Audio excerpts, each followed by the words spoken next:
This is Lesson 3.3.2, Quality Adjusted Life Years. In this lesson, we focus on deriving and calculating a quality adjusted life year, which can be used to measure the benefits of a technology intervention. A quality adjusted life year, or QALY, combines morbidity and mortality into a single measure. Mortality is measured in terms of the life years or expected life years gained. Morbidity is measured by the quality of life that's associated with those extra years of life. The quality of life dimensions are weighted according to an individual's preferences, measured in units, often referred to as utility. A quality of life weight ranges between 0 and 1, where 0 is the quality of life associated with death, and 1 is associated with perfect health.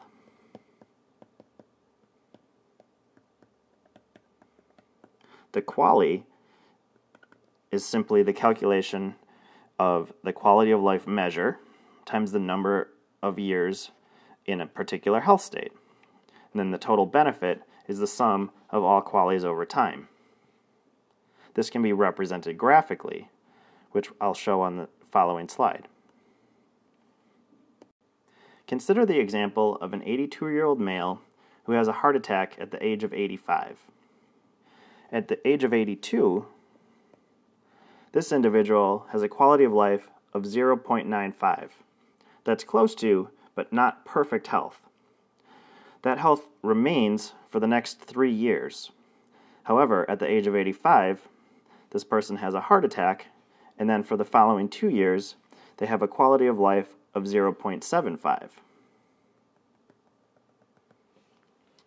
Then, unfortunately, at the age of 87, this person passes away. Now, we can calculate the QALYs associated with the treatment for a heart attack by calculating the sum that was described on the first slide. 3 years at 0.95 quality of life units plus 2 years times 0.75 quality of life units equals 4.35 total QALYs. Now, we can assess how a new treatment for heart attack either increases or decreases the total QALYs available to this person. Assume that the new treatment is offered to this person in year 3 when they have their heart attack. So again, this person starts at age 82 with 0.95 quality of life units. Then at age 85, this person has a heart attack, but instead of receiving the standard treatment, they receive the new treatment, and therefore they don't end at 0.75 quality of life units like they did before.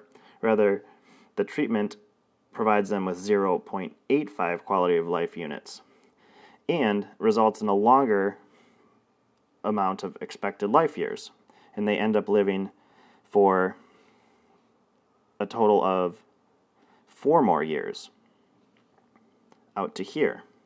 So now we can calculate the total QALYs as 3 times 0.95, which is the same as before, but now, following the heart attack, it's 4 years times 0.85 units, which is equal to 6.25 QALYs.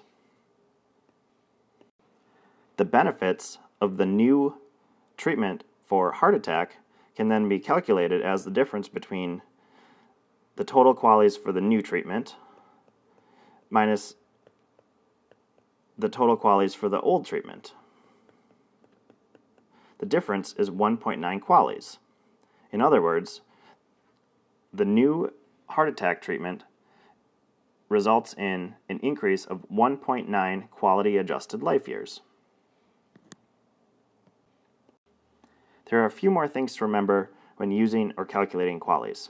First, it is important to remember that death has a quality of life weight of 0 in order to be able to combine morbidity and mortality. Now, there are some who would argue that living with some diseases is worse than death. In this case, the quality of life weight would have a negative value, and this complicates the calculations of QALYs. Second, the quality of life scale must have an interval property. This means that an increase in quality of life from 0.3 to 0.4, a difference of 1 unit or 0.1 units, has the same meaning in terms of quality of life improvement as the difference between 0.7 to 0.8, also a difference of 0.1 units.